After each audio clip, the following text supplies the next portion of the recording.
to today's video. Chacho, are you gonna be in this? He's stretching. One moment. There he is. You need to be in this one. Come here. Oh, yes, so cool. Chacho needs to be in this video because he was part of the inspiration. I basically woke up this morning and got this idea because I have been a dog person my entire life. Why do you sniff my breath every single video? Why is this every single time? So yeah, I've grown up with dogs. I love dogs. I can't imagine not having a dog.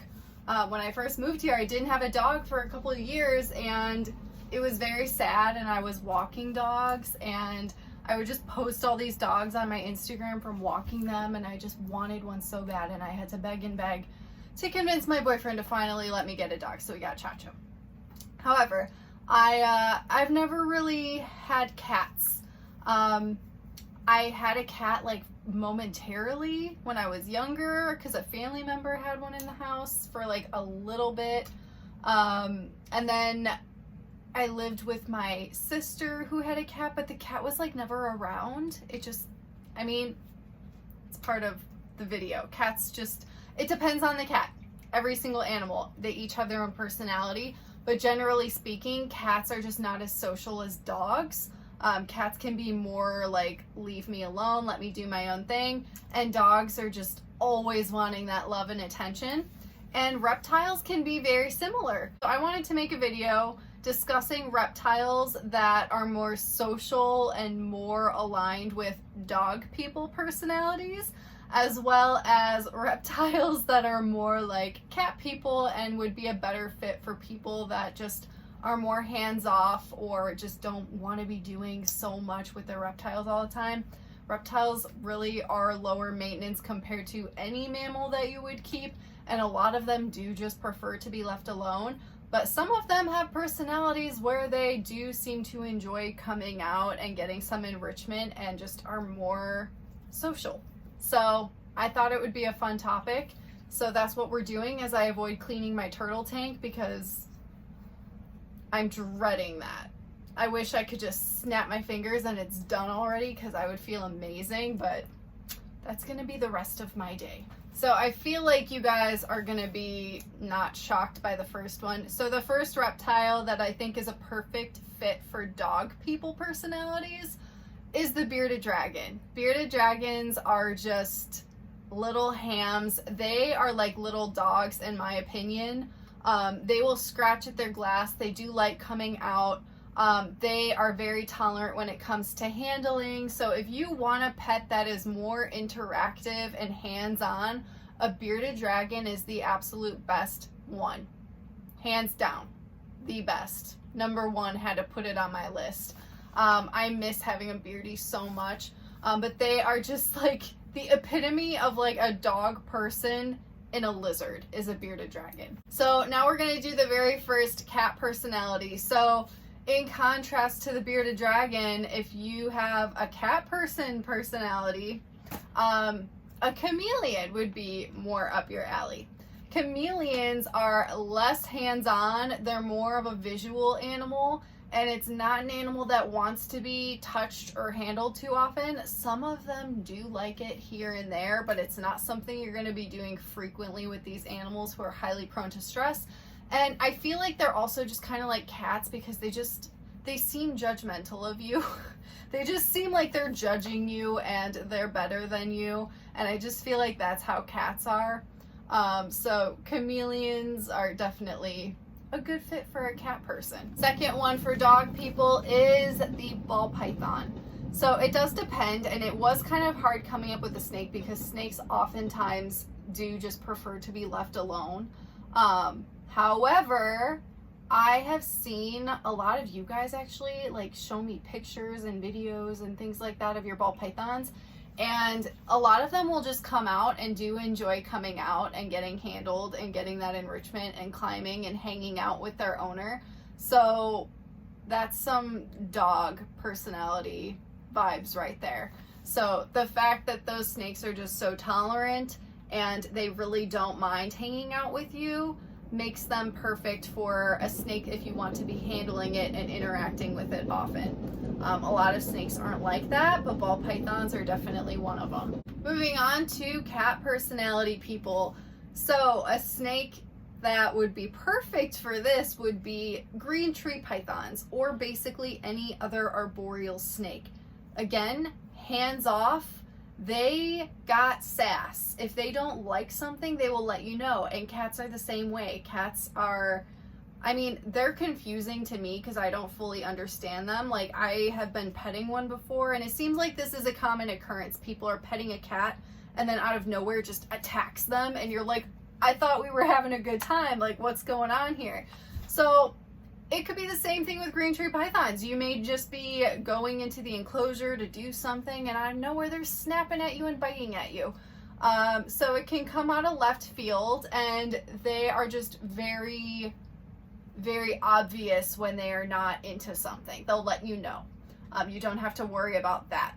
So I feel like that puts them more in like the cat personality type of people. Also, they just want to be left alone. They want to be left alone. They want to be respected. I feel like they definitely demand a lot of respect.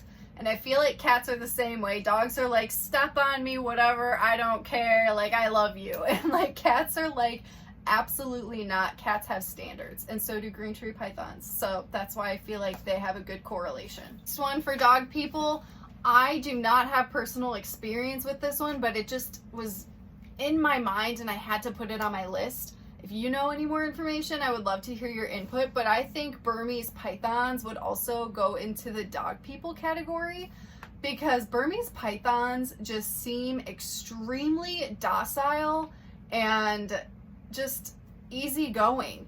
I've seen them multiple times where when people do these like reptile shows and they're trying to do education for kids, oftentimes they pull out a Burmese python, and they're huge, they're show-stopping, the kids are amazed by them, and they're just very tolerant. They're chill with it.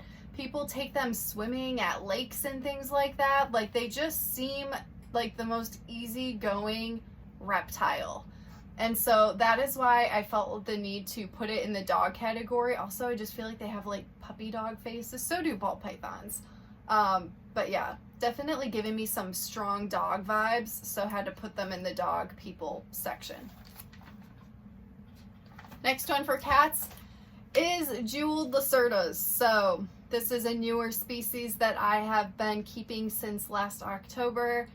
So cool. And you know what's so weird is that jeweled lacerdas seem very curious, very smart. They are intellectuals, and I feel like that also gives cat vibes. They just seem very intelligent and aware of their surroundings, but at the same time, they don't want to be messed with all the time. And they may run away from you, they may just ignore you, but so every now and then you will notice that spark of curiosity towards you, but that doesn't mean you can touch them, because they won't let you touch them. So again, that just reeks of cat vibes, basically. Next one for a dog person. Any dog person, I feel like any person in general, honestly, but if you are a dog personality type person, tortoises. Tortoises are so easygoing, they're so tame, they don't really care about anything. If you take them outside, they're happy. They just want to be outside, they just want to get some sun, they want to eat some food. They're just so laid back and happy about everything, and they just have really, really big appetites. All they care about is food. So I feel like any tortoise would fit a dog type personality for a person. And then on the polar opposite spectrum for cat people would be more of like the pond and aquatic turtles, because these turtles are definitely way more hands-off. They don't want to be touched. They want to swim. They want to bask. If they see you while they're basking, they may run away and hide and go into the water and jump in.